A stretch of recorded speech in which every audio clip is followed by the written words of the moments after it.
जी, good morning. सबसे पहले नतीजों की बात करें तो नतीजों में कैश में आपको जीएम ब्रेवरीज के नतीजे आते हुए दिखेंगे।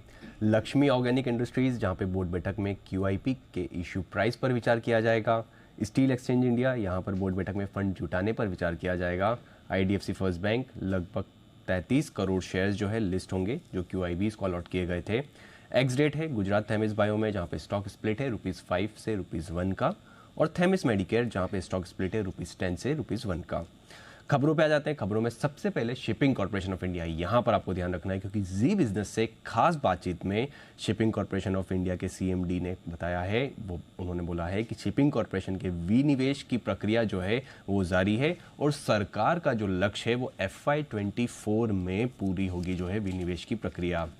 टाटा स्टील यहाँ पर फिच ने रेटिंग अपग्रेड किया है, रेटिंग अपग्रेड कर BBB- जो और आउटलुक जो है स्टेबल जारी किया है।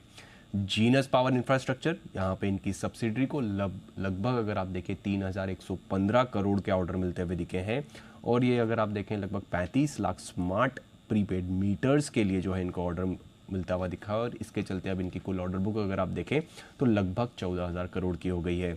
जीआर इंफ्रा और पटेल इंजीनियरिंग यहाँ पर भी आपको ध्यान रखना है क्योंकि लगभग 3640 करोड़ के आसपास के सिविल वर्क के लिए एनएचपीसी के साथ इन्होंने करार किया है।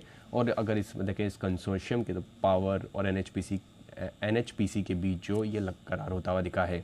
और अंत में इमामी और डाबर, यहाँ पर आपको ध्यान रखना है क्योंकि जी बिजनेस की खबर का बड़ा असर आपको यहाँ पे पड़ते हुए दिखा है।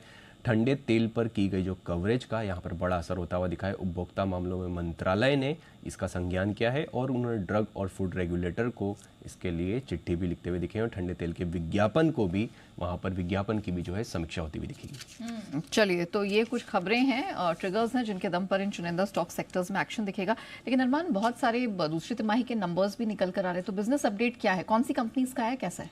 बिल्कुल, कुछ कंपनियों के नतीजे भी आते हुए दिखे हैं जिसमें सबसे पहले बात करें केपीआई ग्रीन एनर्जी जहां पर आय 35% बढ़कर आई है।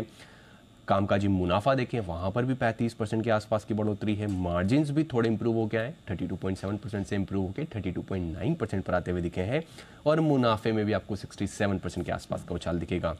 धामपुर बायो यहाँ पर आय तो 5% बढ़ी है, पर कामकाजी मुनाफा देखें तो वहाँ पर 14% की कटौती आती हुई दिखी है, और मार्जिन्स में भी गिरावट है। 4.3% के जो मार्जिन थे वो गिरकर अगर आप देखें तो 3.5% के आसपास होते हुए दिखे हैं। Q2 अपडेट, कंटेनर कॉर्प की बात करें तो Q2 में कुल वॉल्यूम में लगभग 7.5% की आपको बढ़ोतरी होती हुई दिखी है, और उसमें घरेलू वॉल्यूम्स की अगर आप बात करें तो वहाँ पे 26% की बढ़ोतरी होती हुई दिखी है। द फिनिक्स मिल्स यहाँ पर Q2 FY24 में जो कुल अगर आप कंजम्पशन देखेंगे तो वहाँ पर 20% ये बढ़कर आता हुआ दिखा है।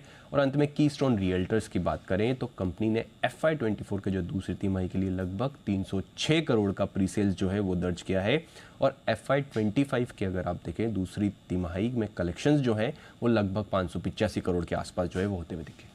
ऑलराइट, चलिए अरमान, बहुत